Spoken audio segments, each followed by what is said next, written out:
Hello everyone, welcome back to English grow. तो आज हम बात करेंगे हमारे प्रैक्टिस पेपर नंबर 7 की, जो कि RSSB LDC एग्ज़ाम 2026 में जो होने वाली है जुलाई मंथ में। उसके लिए बहुत ज़्यादा इंपॉर्टेंट क्वेश्चन है, जो कि 20 आज MCQs हम देखने वाले हैं और एग्ज़ाम तक आखिरी जो लास्ट दिन हमारे बचे हैं तब तक आपको डेली ऐसे ही प्रैक्टिस पेपर मिलने वाला है। तो आप बिलीव कर सकते हैं इस एक क्लास से आपको बहुत सारे क्वेश्चन एग्जाम में देखने को मिलेंगे इस पूरी सीरीज से। अगर आप इस सीरीज को लास्ट तक फॉलो करते हो तो आपके जो 75 क्वेश्चन है वो आउट ऑफ 70 यहाँ तक की गारंटी है कि इतने क्वेश्चन आपको एज इट इज़ देखने को मिलने वाले हैं। तो स्टार्ट करें। आज का क्वेश्चन नंबर फर्स्ट लिखा है, state in which a few govern a great many, कि बहुत ए फ्यू मतलब थोड़े से लोग गवर्न करते हैं। ठीक है, मतलब जो क्या बोलते हैं उसको, गवर्न करने का मतलब अपना जो सरकार चलाते हैं, आप कंट्रोल करते हैं ए ग्रेट मैनी बहुत सारे लोगों को, उसको क्या कहा जाता है? ओलिगार्ची, मोनार्की या ऑटोक्रेसी या प्लूटोक्रेसी। तो यहाँ से क्या हो जाएगा? ओलिगार्ची। ठीक है, मोनार्की का मतलब होता है जहाँ पहले जो किंग क्वीन का जो रूल चलता था उसको मोनार्की कहा जाता है। ऑटोक्रेसी मतलब किसी एक व्यक्ति के द्वारा ही सब कुछ कंट्रोल किया गया हो। किंग वाला, किंग में भी किंग ही करता है, लेकिन यहाँ पर वो किंग नहीं होता वो, ठीक है, वो प्रेसिडेंट ऐसे कुछ बन के रहता है। तो ये एक आदमी के। और प्लूटोक्रेसी मतलब जो कुछ अमीर, जो रिच पर्सन है, वो अगर सब कुछ कंट्रोल करे, अपनी गवर्नमेंट चलाए, अपनी सरकार चलाए, तो उसको कहा जाता है प्लूटोक्रेसी। हमें क्या चाहिए कि कुछ लोगों के द्वारा बहुत सारे लोगों पे कंट्रोल किया गया हो, उसको कहा जाता है oligarchy. Option A. Next question है, a person pretending to be somebody he is not, कि एक ऐसा व्यक्ति जो प्रिटेंड करता है, बहाना करता है, टू बी समबडी कोई और बनने का, जो कि वो है नहीं, मतलब भेष बदलना, किसी और की पहचान बताना। मैजिशियन, रग, लायर या इम्पोस्टर। तो यहाँ से सही जवाब क्या हो जाएगा? इम्पोस्टर जो व्यक्ति होता है वो खुद किसी और की तरह बिहेव करता है, किसी और की जगह अपने आप को बताता है। Next question, that which can not be corrected, ऐसी चीज़ जिसको करेक्ट नहीं किया जा सकता। तो होता है अनइंटेलिजिबल, लेजिबल, इनडेलिबल या इनकॉरिजिबल। तो उसका मतलब होता है इलेजिबल, जिसको में कोई करेक्शन नहीं किया जा। अच्छा, इलेजिबल तो होता है जिसको पढ़ा ना जा सके। इनकॉरिजिबल होता है जिसको करेक्ट नहीं किया जा सकते। इलेजिबल मतलब जिसको पढ़ा नहीं जा सके, जो पढ़ने के लायक नहीं हो, पढ़ने योग्य नहीं हो, दिखाई ना दे इस clearly. Next question, a local meeting of party members to select candidate, elect convention delegates etcetera. मतलब एक जो पार्टी मेंबर्स की एक जो सीक्रेट मीटिंग होती है उसको क्या कहा जाता है? क्लेक कहा जाता है उसको, या क्लिक कहा जाता है, या फिर कैरावेन कहा जाता है, या फिर क्योकस कहा जाता है। तो इसका सही जवाब क्या होगा? क्योकस। Option C. Next, the study of ancient societies, पुराने समाज के बारे में पढ़ना, पुरानी जो इस्टेब्लिशमेंट्स थे उनके बारे में स्टडी करना। तो उसको कहा जाता है एंथ्रोपोलॉजी, हिस्ट्री, आर्कियोलॉजी या एथनोलॉजी। तो इसका सही जवाब क्या हो जाएगा?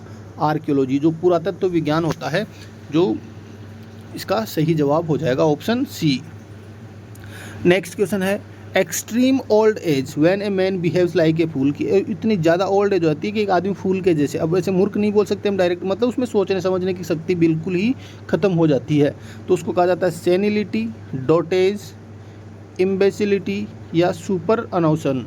तो इसका मतलब सही जवाब क्या हो जाएगा? डोटेज, मतलब बहुत ज़्यादा जो वृद्धावस्था होती है जिसमें लोग, इंसान सोचने समझने की शक्ति खो देता है। नेक्स्ट पर्सन है, a person of good understanding, knowledge और रीजनिंग पावर, की एक व्यक्ति जिसके अंदर बहुत ज़्यादा अंडरस्टैंडिंग, समझ है, ज्ञान है, और रीजनिंग मतलब तार्किक क्षमता उसकी अच्छी है। स्नोब कहा जाता है एक्सपर्ट, इंटेलेक्चुअल या फिर लिटरेट। तो लिटरेट तो पढ़ा हुआ होता है, एक्सपर्ट किसी भी एक कार्य के अंदर अपने मतलब कुशलता हासिल करने वाला होता है। यहाँ से हो जाएगा इंटेलेक्चुअल, जिसको विवेकशील कहा जाता है, विवेकी कहा जाता है।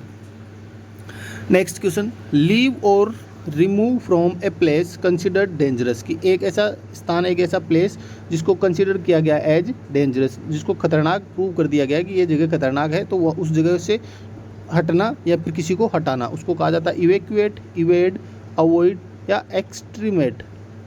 एक्सट्रीमिनेट होता है। तो यहाँ से क्या हो जाएगा? इवैक्यूएट करना। बोलते हैं किसी बिल्डिंग के अंदर आग लग गई, वहाँ से लोगों को इवैक्यूएट किया गया था। Next question, a person who knows many foreign languages, एक व्यक्ति जो बहुत सारी विदेशी भाषाएं जानता हो। बाइलिंगुअल, 2 भाषा जानता है। ग्रामेरियन, लिंग्विस्ट या फिर पॉलीग्लोट। यहाँ से सही जवाब क्या हो जाएगा? पॉलीग्लोट। जो बहुत सारी भाषाएं जानता है उसको क्या कहा जाता है? पॉलीग्लोट। और बाइलिंगुअल का मतलब होता है 2 भाषा जो जानता है, 2 भाषा बोलता है। लिस्ट ऑफ द बिजनेसेज और subjects to be considered at a meeting, एक मीटिंग होने जा रही है और उस पर चर्चा होगी, कंसिडर होगा एक बिजनेस के बारे में, कोई सब्जेक्ट, कोई मुद्दों के बारे में, जो उन मुद्दों को क्या कहा जाता है? स्केड्यूल, टाइम टेबल, एजेंडा या प्लान। तो जो कोई भी मीटिंग हो, उस मीटिंग में जिन जिन टॉपिक के ऊपर चर्चा होने वाली है उनको कहा जाता है agenda. Option C. Next question है question number 11, one who has little faith in human sincerity और गुडनेस, की जो अच्छाइयों पर इन सब पे विश्वास नहीं करता हो उसको कहा जाता है सिनिक, ईगोइस्ट, फैटलिस्ट या स्टोइक। तो ऐसे व्यक्ति को क्या कहा जाता है? ईगोइस्ट कहा जाता है। सही जवाब क्या हो जाएगा? Option B. नहीं, इसका ऑप्शन ईगोइस्ट नहीं होगा, नहीं, ये होगा सिनिक, CYNIC, साइनिक होगा। नेक्स्ट है टीटोटलर मीन्स, टीटोटलर किसको कहा जाता है? जो शराब ना पीता हो, वाइन ना पीता हो। One who abstains from theft, जो चोरी नहीं करता हो। Abstains from taking wine, abstains from meat, abstains from malice. तो यहाँ से क्या हो जाएगा? सही जवाब क्या होगा? ए पर्सन जो कि एब्सटेन करता है किनसे? टेकिंग वाइन से। नेक्स्ट क्वेश्चन है tending to move away from the centre और एक्सिस, कि जैसे एक सेंटर एक्स जिसको मानते हैं सेंटर से मूव करना, मतलब केंद्र से दूर होने की प्रोसेस को क्या कहा जाता है? सेंट्रीफ्यूगल, सेंट्रीपेटल, एक्सियोमेटिक या आउरी। तो उसको क्या कहा जाता है? Centrifugal. Option A. Next question है a small shop that sells fashionable clothes, cosmetics etcetera, मतलब एक ऐसी छोटी सी दुकान जो कि ये मतलब फैशनेबल कपड़े बेचती हो, कॉस्मेटिक्स का सामान बेचती हो, उसको क्या कहा जाता है? बुटीक, स्टॉल, बूथ या स्टोर। तो ऐसी जगह को क्या कहा जाता है? जो फैशनेबल सामग्री बेचता है, boutique.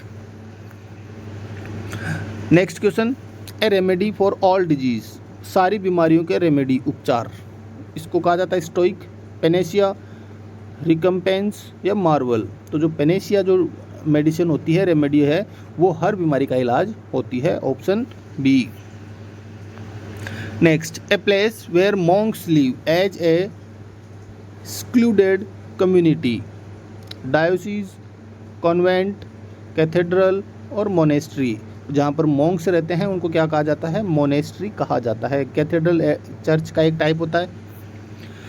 Next, a place where bees are kept, एक स्थान जहाँ बीज, मधुमक्खियों को रखा जाता है। ए हाइव, ए एपियरी, ए मॉल और ए सेंचुरी। तो यहाँ से क्या हो जाएगा? ए हाइव, हाइव होता है मधुमक्खी का छत्ता।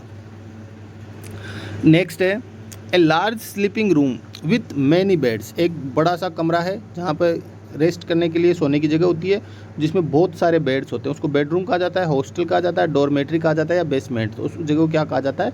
डॉर्मेट्री। नेक्स्ट क्वेश्चन है ए रिलीजियस डिस्कोर्स, कि धर्म से संबंधित कोई प्रचार प्रसार चल रहा हो, कोई सम्मेलन हुआ हो, उसको क्या कहा जाता है? सेरमन, सेरमन का मतलब तो होता है उपदेश देना। पर्च का मतलब भी क्या होता है? उपदेश देना। सेंक्टर्न और स्टेंजा, तो इस चीज़ को क्या कहा जाता है? ए रिलीजियस डिस्कर्स, मतलब सेरमन, उपदेश देना, धार्मिक उपदेश देना, उसको क्या कहा जाता है? सेरमन। नेक्स्ट क्वेश्चन है incapable of being seen through, कि बीइंग सीन थ्रू, जिसके आर पार नहीं देखा जा सके, इनकेपेबल हो, हम देख नहीं सकते। ओपेक, पोर्टेबल, ऑब्सोलेट या डक्टाइल। तो इसका सही जवाब क्या हो जाएगा? Incapable of being seen through. तो उसको क्या कहा जाता है? ओपेक। Option A. तो ये थे आज के हमारे इंपॉर्टेंट 20 क्वेश्चंस। Thank you.